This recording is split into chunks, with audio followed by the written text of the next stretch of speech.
Hello, everyone, and welcome to the show. I'm Donovan. And I'm Jordan. Join us as we go into the pages. Podcast.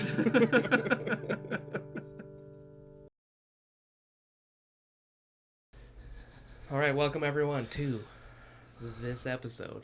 I don't know what number it is. Chapters 10, 11, and 12. It's awkward. It turned out to be a little more awkward than I was expecting. Well, yeah, let's jump right into it. Ritual bath. We got a sneak peek last week, but I don't know if Painter enjoyed it as much as he thought. Yes, expecting a relaxing bath. And to get something totally different. Yes, he did. He got a few things, because first of all, I didn't know that the attendants undressed with Yumi.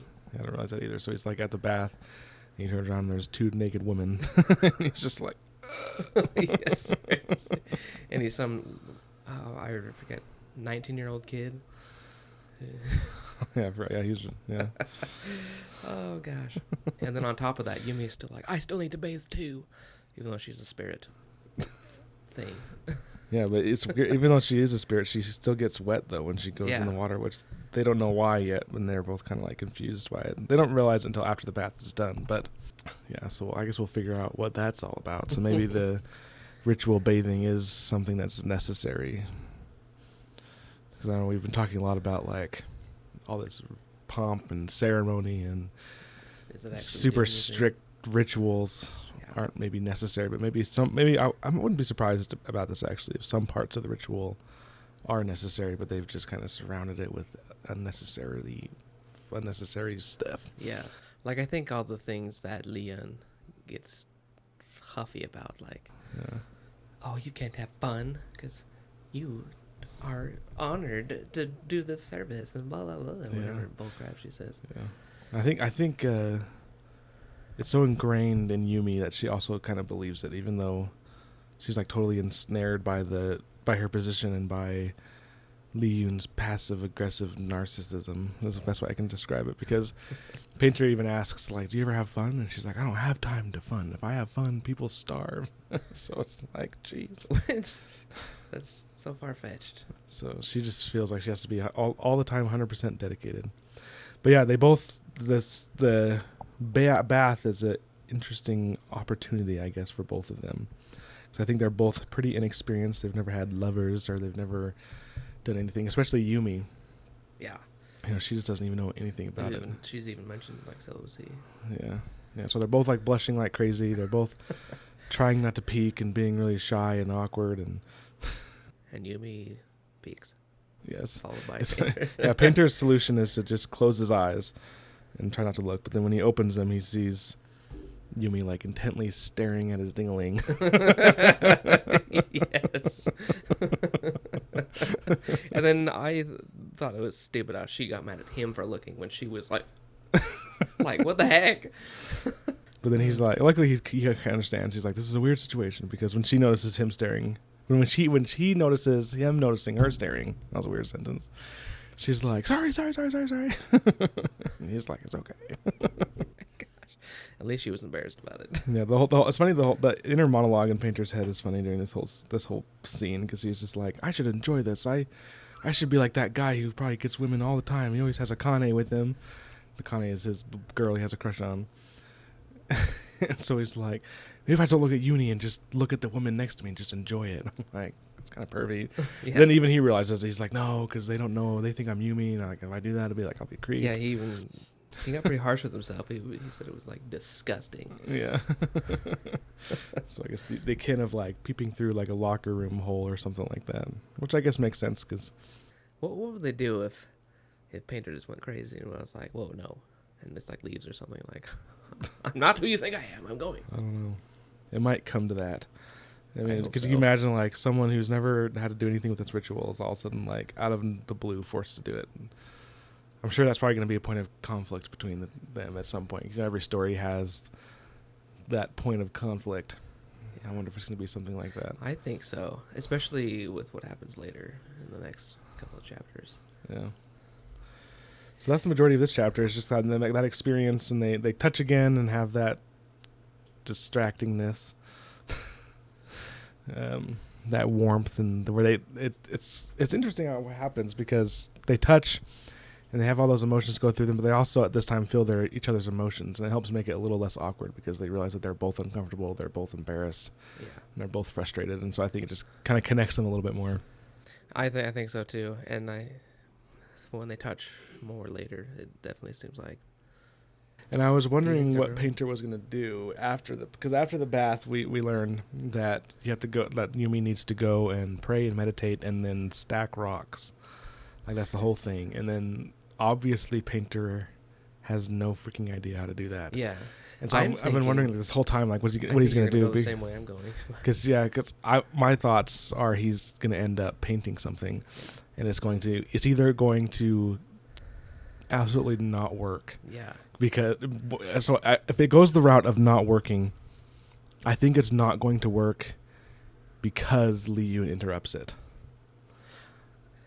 I didn't think about that, but I was kind of thinking it would be one of those things where like people would like I think like so Li Yun's going to interrupt it, and they're going to be like sensing something, like Yumi or Painter is going to be feeling something like some power swelling and something happening, and then Li Yun's going to interrupt. And I think this is just if it goes this way, and I think that's going to result in Yumi and Painter having to sneak out and do it unceremoniously. Like maybe they'll go and bathe, like maybe Yumi will still insist on bathing, but they'll try to do it without attendance, without being seen. Yeah, maybe she'll realize that she doesn't need to do all these crazy things that like Li Yun is forcing on her and saying she needs to do. Maybe she'll change. And then the other option is it'll work insanely spectacularly, but it'll be like so insanely powerful that it'll just go out of control and then release something insane.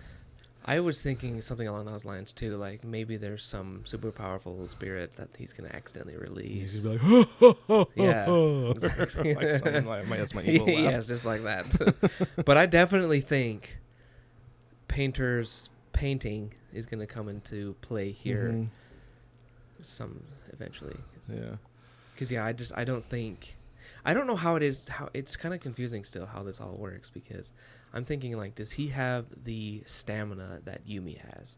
Like she's somehow made it through an entire day. I don't know if I don't know if he'll need it because he's not going to be stacking rocks. And I guess the third option is Yumi's going to try to coach him how to stack rocks, and it's going to absolutely fail. Yeah. So I guess that's the third option. It's going to totally fail. He's not going to be able to stack the rocks, and then he's going to be like, "Let me paint. I can paint." So I guess those are the three ways I can see it going. I could see it going that way because, like, Li Yun and the rest of the attendants are not expecting him / Yumi to paint, so they're not going to have paint supplies.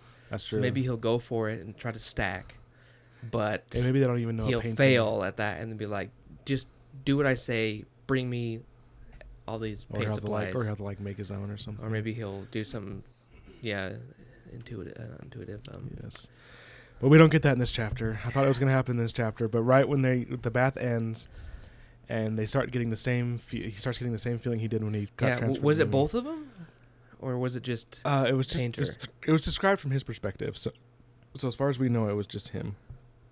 But he starts to get really tired again, like super exhausted, and then faints, and wakes up back in his apartment to knocking on the door. Yes. So now I'm like, okay, so not even just knocking at the door, outright like pounding. Yeah, pounding. So like, oh, okay, well, I guess there's going to be some sort of switching. So at first I thought Yumi, he kind of went back to his place. Yumi kind of woke up in her body. Yeah, that's kind of what I was expecting. But that's not the case. He is now this incorporeal spirit, and she is there. And she's physical in his world. Yeah, and they initially assume that she appears as him to everybody. Yeah, since he appeared as himself to her. But as Yumi to everyone else. Yeah, it's funny how Yumi sees the pajamas she's wearing, and she looks around his apartment, and she sees that it's pretty messy. There's like dishes stacked, trash piled everywhere, clothes piled everywhere, and she's like, "The hero is a slob?" And then she's like, "No, he's not a slob. His servants have just not cleaned up since he's been gone. They have lazy servants." I'm like, "Oh, Yumi." And then she's like, "Where the F am I? This is a really tiny room for a hero." And then she looks out the window. And then it's an apartment complex he lives in, but she's never seen an apartment complex, and so she assumes it's this massive palace. Yeah, and she's like amazed by that their building is so tall. And she's like, how are they not collapsing? And then she has kind of similar reactions to the general environment that Painter did to her world, where it's just such a stark contrast. Or she's like dark, and she sees the glaring lights, and she's like, she assumes that they're essentially in hell. Yeah, yeah. Like I think just from that, her description and feeling of the place, like it's probably way more depressing going from that sunny world, hot world, to this like dark world where all you have is these like purple, magenta, or whatever lights they were. Seriously, I think I'll just get a headache. I don't know, those constant neon I lights. think that would totally like mess with your head. You'd be like physically not well. Yeah, and we learned an interesting thing about how the TVs work. I'm kind of jumping ahead a little bit, but she turns a TV on, and apparently the neon lights form and create essentially in super good detail the people, but they're in the colors of the neon lights, and so they're just purple, magenta people. Yeah. So I guess you don't really like. Yeah, I guess I don't. It said it was really detailed, so I'm assuming you can tell like detail of what I can imagine. Like maybe it just looks like maybe our camera is here, but it's super magenta and purple. Like if you put a filter on it, then like made it neon or something is what I'm kind of imagining. I kind of assumed that it's not. Well, I maybe not assume, but it sounded like they just showed the people. But do you think there was background and everything? I don't know. It made it seem like it was just the people, but maybe there was background. I don't really know how that works. But it's hilarious. I love this part because she gets super engrossed in it. It's like some soap opera. Yeah. And apparently it's about this guy. It's like totally a soap opera plot. A guy loses his memory, and he has to try to figure out who his friends and foes are. It's like totally I dramatic. think that was Brandon's total like kind of like little jab at the soap operas in our world, because that's like, I've never watched soap operas, but it seems like that's the running joke. Like everyone gets amnesia for some reason in soap operas, which I've never seen them, so it doesn't make sense to me. But have you guys seen soap operas? I have never seen soap operas. But in this comes my favorite line of these chapters. Yumi experiences her very first cliffhanger ending. Oh, yes. And it pisses her off. I'm like, yes, the pain is real. Because it ends at a cliffhanger. She's like, what? It can't end there. We need to know what's in the box. What's going on? He's like, we can't know until next week. And she's like, oh, wait. Yeah. I'm like, imagine reading a book in like 2 years. Yeah, jeez. It's funny because then after that, another show starts coming on. She's like, oh, it's continuing. He's like, no, this is a different one. She's like, there's more. He's like, yeah, there's one every hour. And she's like, holy crap. Yeah. And that convinces her to turn off the TV because she's like, can't get sucked in. I got to focus. But then, anyway, I jumped ahead. This happens all after what happens when they initially wake up. So they wake up, and while Yumi's kind of like getting adjusted and freaking out about the world, there's someone pounding at the door, and it's Painter's boss, his former. Yeah. And so Painter's obviously like, holy crap, like, you got to answer the door. You got to get him gone. And she's like, I can't look at this. And she's pointing to her pajamas because they are tighter and outline her form. And she's like, I'm so immodest. That's so weird. Like, Painter's bigger, so how come his clothes They did mention it being baggy, like it kind of like drooped and revealed her shoulder. So like doesn't fit perfect. So I think it is like baggy on her. It doesn't fit perfectly, but I guess it's tight enough that it doesn't just fall off. I can imagine when my wife wears my clothes. Like, well, it's immodest either way, whatever. Yes. But he's able to convince her. He's like, don't worry. Like, remember in your world, they see me as you. Like, they'll see you as me. Yeah. And so she's like, oh, that's right. But then she answers the door, and the foreman's like, oh, I never expected a girl to answer Nakaro's. And so immediately it's just like, so many more questions now. Like, I don't have a handle on what the heck is going on at all. Right. For some dang reason, Yumi appears as herself. Yeah. But still somehow using Painter's physical form because he doesn't have his own physical form. Yeah, but it's almost it's really weird. So because his body apparently isn't there, but hers is. So he I don't know. Yeah, so like where's his body? Because his body. We know from like the next chapter that his body wasn't teleported to take Yumi's place. No, and maybe she's just like, maybe his physical form just molded or something. Yeah, because I mean she's wearing his clothes, and he's wearing matching clothes, like what happened when there. So something's happening, but they have a confusing conversation. She's kind of freaking out, and he's like, "Where's Painter? He didn't check in last night. Like, he missed an entire shift.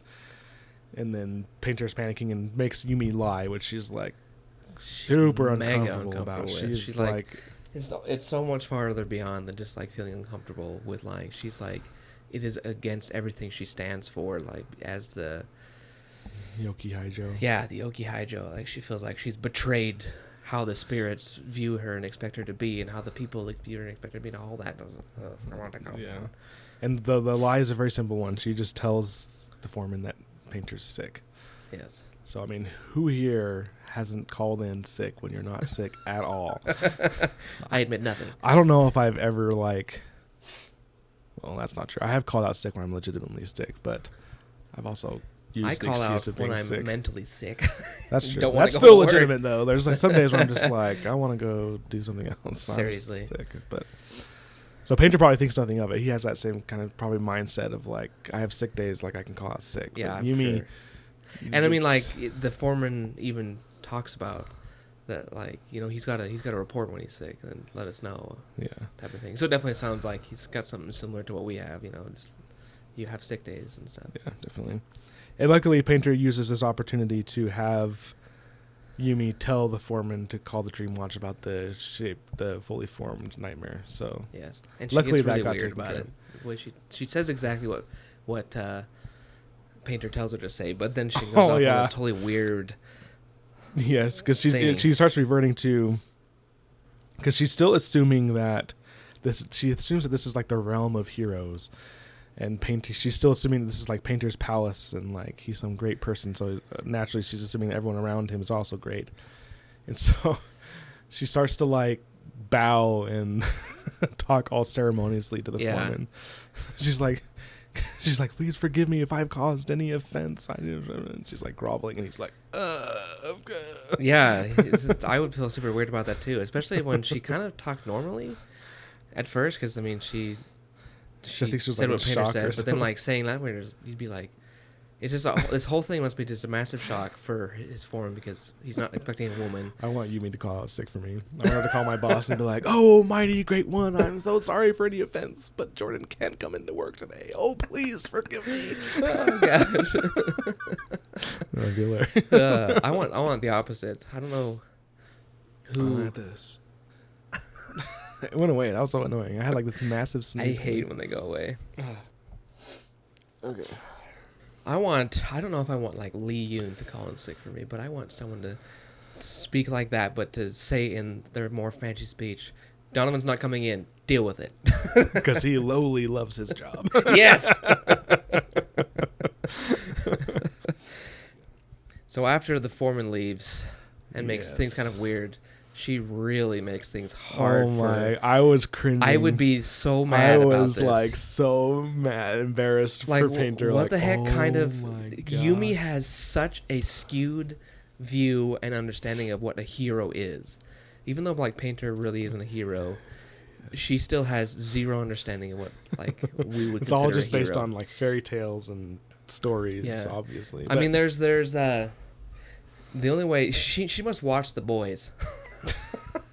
Like I don't remember that show very well, and I only watched like the first season, but they seem like the kind of heroes who would have concubines and stuff, and like they would, take home a new woman every night and blah blah blah. Yeah. But anyway, so this all triggers because when the foreman leaves, apparently Akane lives next door, and she comes out into the hallway, and apparently she's so like stunning to Yumi. She's wearing like a short skirt that goes to mid-thigh and kind of like a lower cut shirt, but Yumi describes her as a goddess. As like revealing and like voluptuous and just beautiful, and shiny hair and like makeup that is inviting and accentuates her features rather than just being pale like hers.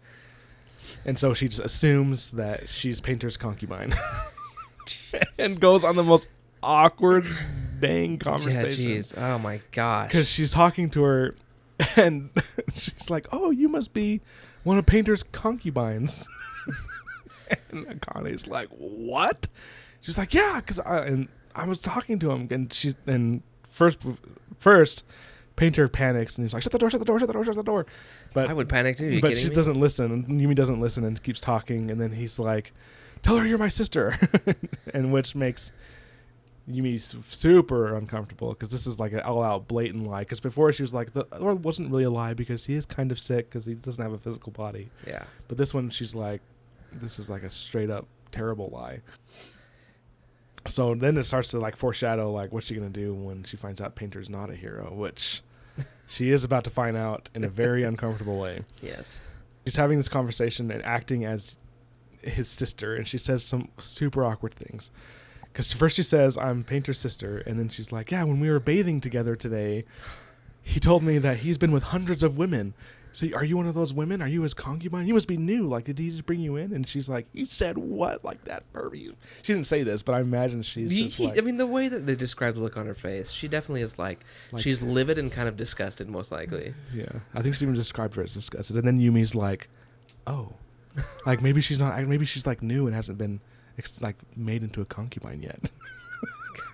Seriously, where the heck does Yumi get all this crap? Yeah, and then she's like, but isn't Painter... And then she starts mentioning how Painter's a hero, and then Akane asks him, she's by essentially saying he's not a hero.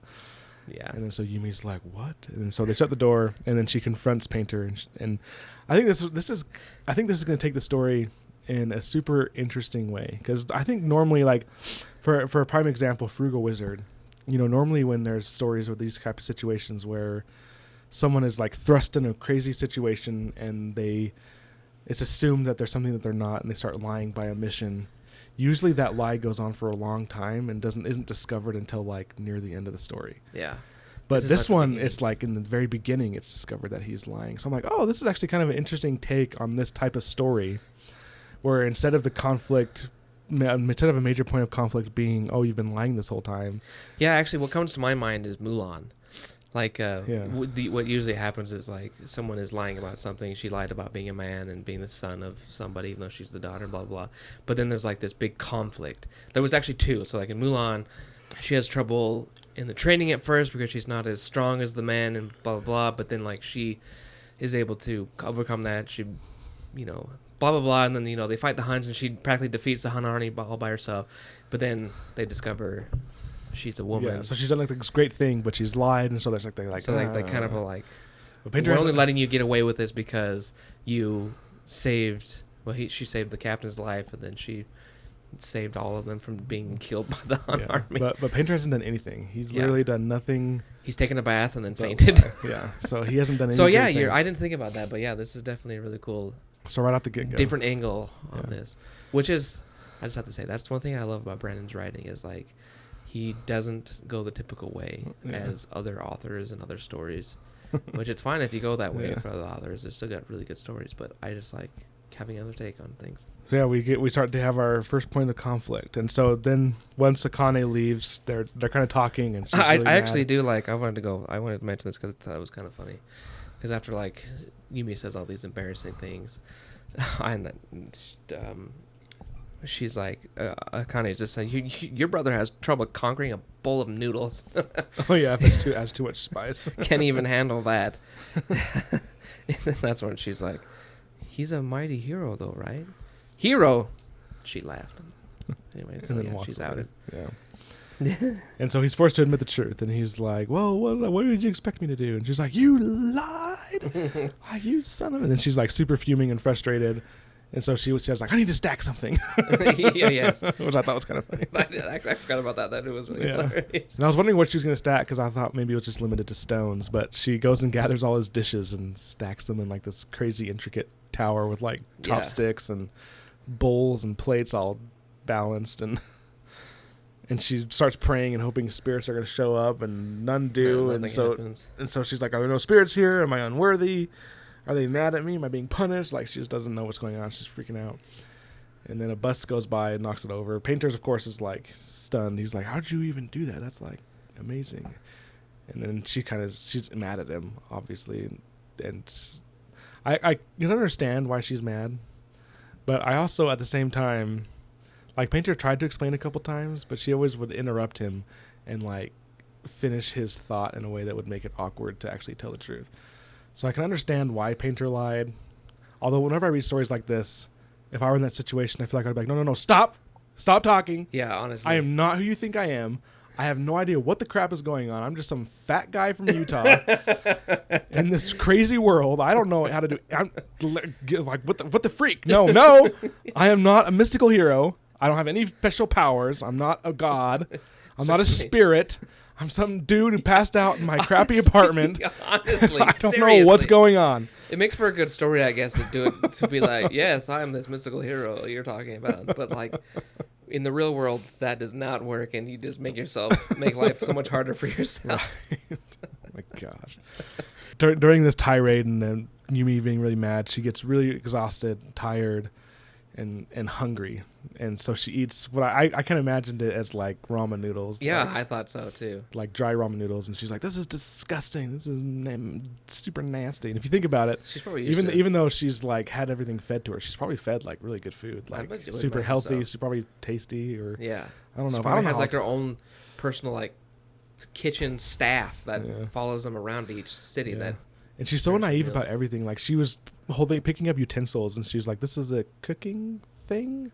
Yeah. Like I guess I'm assuming she was looking at like a ladle or something. I had no idea what it was for, what it was used for. Like she's so disconnected from reality in a way that from basic human functions. She doesn't even know like what a ladle is. Yeah. Like she doesn't like. I'm using it as an example. She doesn't explicitly say what it is, but it just seems like basic cooking utensils. She doesn't even know what they're for. But yeah, after that she gets super tired and falls asleep.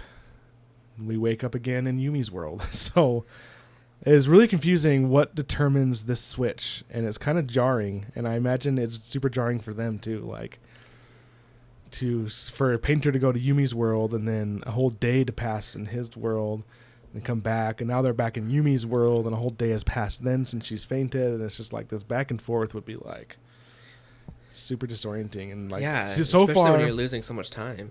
Mm-hmm. And so far it's super unpredictable, at least from what I can tell. Like I don't know what is triggering these switches. Yeah, I have no idea. Maybe they get well. I was thinking maybe it's because they get tired and that's what triggers the switch. But no, it's like the switch is triggering so they get tired. Yeah, that's what it seems like. Because they're totally fine, then all of a sudden they're just like ooh, yeah, and then pass out. And so yeah, we get back to Yumi's world. Is the chapter in there? Oh yeah, it does. And Yumi is pissed. She is not happy, and it becomes very evident that she views lying as like tantamount to murder and rape. That's exactly what I was gonna say. Like it's that big of a deal to her. Lying is like it's such a big offense that if she were in our world, she would get life in prison or something. Yes, she's lost all the normal things that people usually lose. She's lost respect and she's lost trust, which always happens in stories like this when someone finds out the truth. You lose trust and respect. So that was expected, but she's also just like almost disgusted with him. Like she's just and she starts to go. I think she starts to fill more into her role and into how she was raised, and she almost turns into a different version of like Liu. She becomes like really harsh, really snappy, and really like do this and this and this and nothing else. Yeah, and she's like, I'm not surprised with that either, since Lee Yoon was the one who like raised her. Like that's kind of probably just subconscious behavior she falls back on when she's like stressed and upset like this. Which makes total sense, because there's like, what's that psychological thing? Like you just end up being like your parents, and there's like almost nothing you can do about it, because when you're a kid and a baby, like that's your world. You don't know anything else. Yeah, and so for that's some just reason how it's you are. like super absorbed into your brain and. So I can understand why she's like that, and it's a supercharged situation, and she's been raised to believe all these things and to feel really guilty about all these things. But I think her world's also being shaken a little bit. I forgot to mention this, but when she said the blatant lie, she was like fully expecting to be like struck down by lightning. Yeah, practically. And so that didn't happen, which I think she hasn't. I don't think that reality is fully sunk in yet, but I think it's going to come into play later, and she's going to start realizing, like, I think you mentioned this, where maybe not everything that we do is necessary. Like, yes, I need to be focused on my task. Yes, I need to be prepared, but I don't need to be so crazy about it.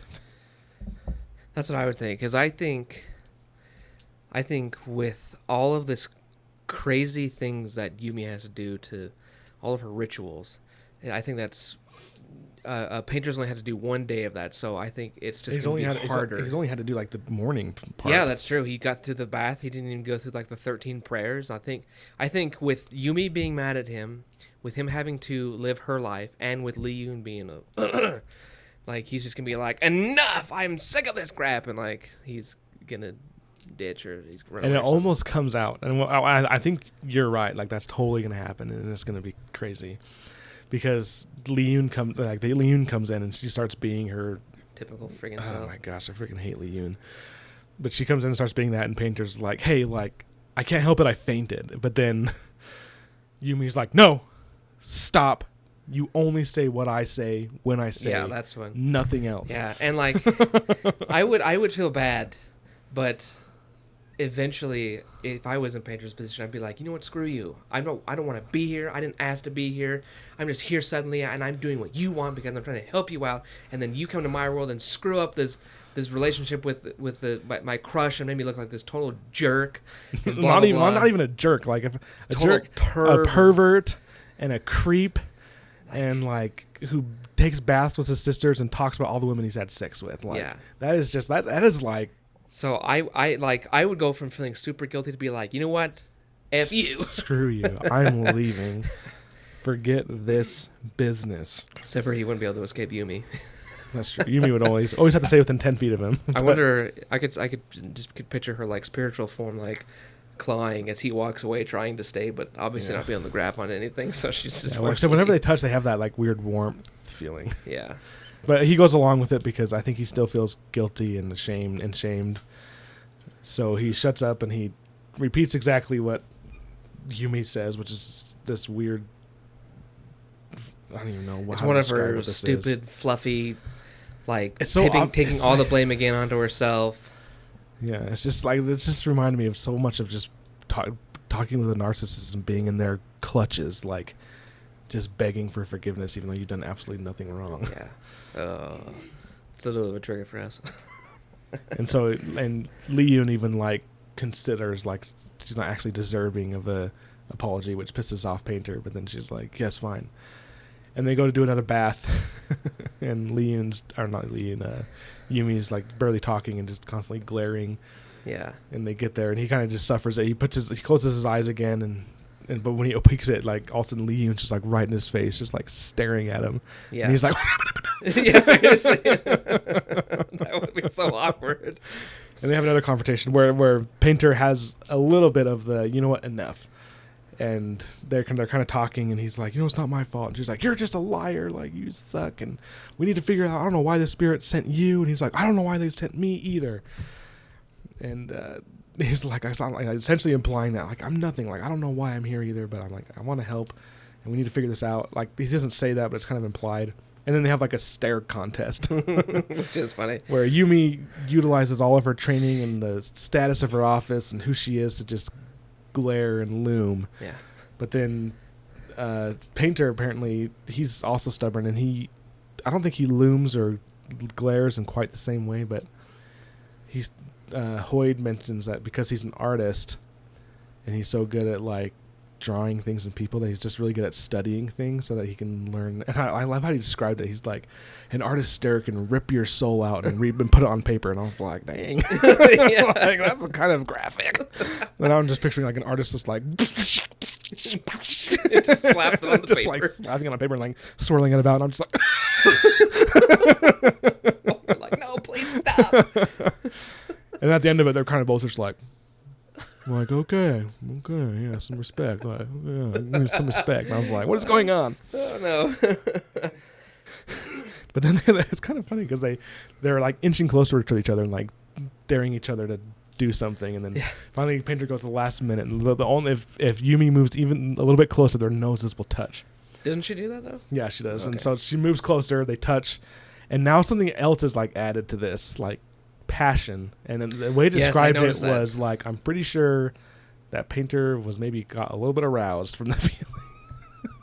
Just the way that it was described, and like it made it seem like all their emotions came through, like their frustration, their anger, embarrassment, shame, all of that came through, but like underlying passion also came through. I do like, I feel like there was two that it described that it hadn't before. Like, I'm just looking at it now, and it says they got the enveloping warmth, then it was understanding, a sharing of frustration, anger, and confusion. So that's kind of what they were feeling before, except it was more like embarrassment, confusion, and whatever. But now what's added to it is connection and passion.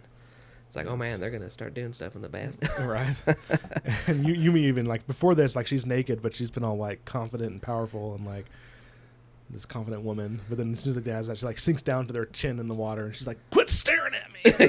Yeah. And then freaking Painter digs at her and like he's like, I would stare at you, but there's nothing worth staring at. And I'm like, you ugly.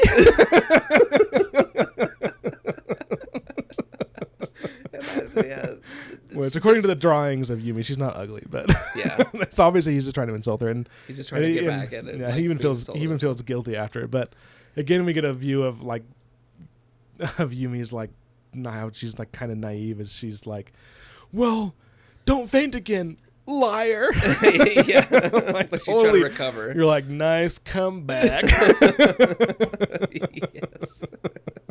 Oh gosh. And that's where the chapter ends. So we still don't know what's going to happen when he tries to do the prayers and tries to summon spirits. But and I mean, like, I don't know what's going to happen because they still haven't made it past the bath. So are they just going to keep fainting super frequently until they figure out what's going on? I don't know. Maybe they're going to make it like a little bit further.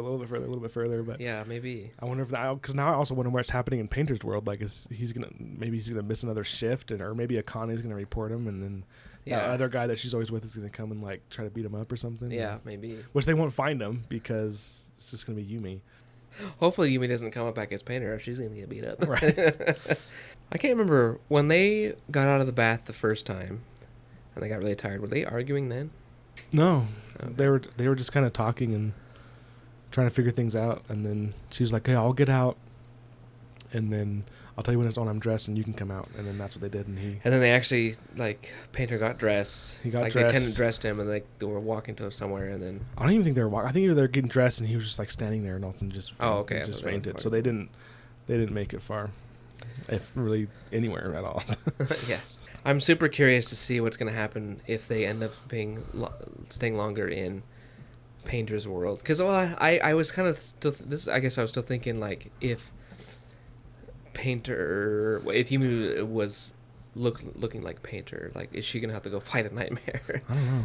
But maybe not anymore, because she looks like really.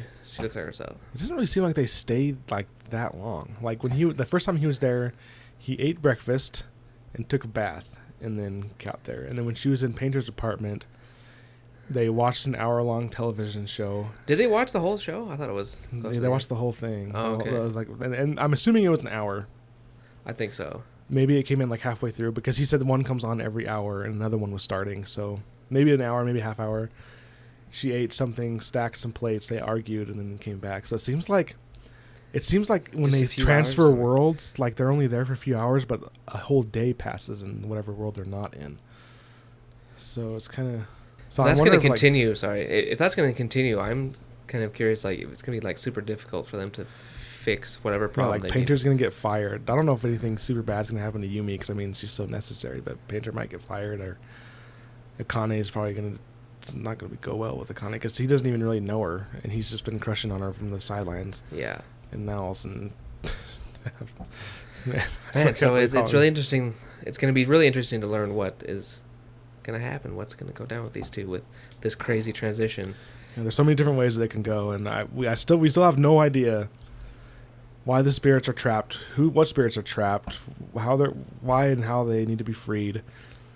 We just don't know anything that's going to happen. This whole story so far has just been these two people kind of getting used to each other, figuring things out, really quickly discovering lies and truths, and I think it leaves the story in a way that it's like hard to predict, but that's kind of a good thing though. Like, it makes it fun and exciting to read.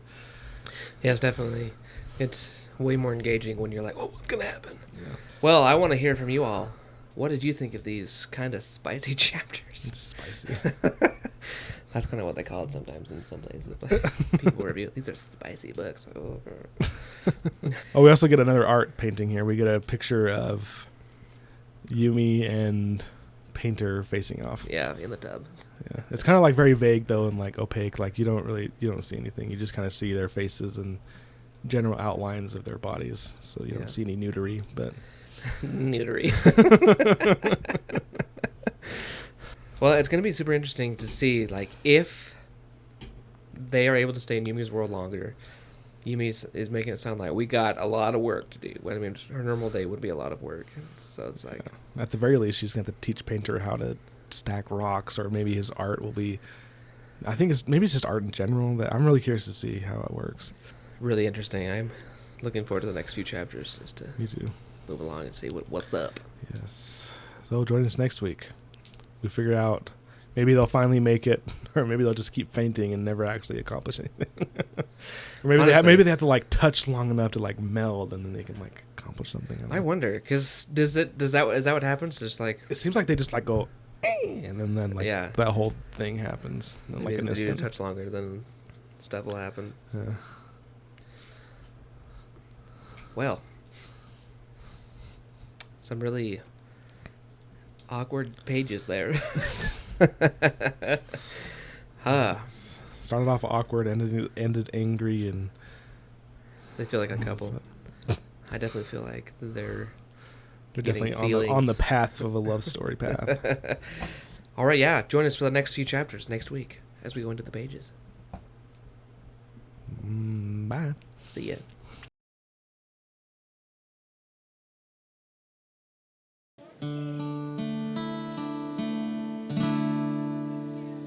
It's over.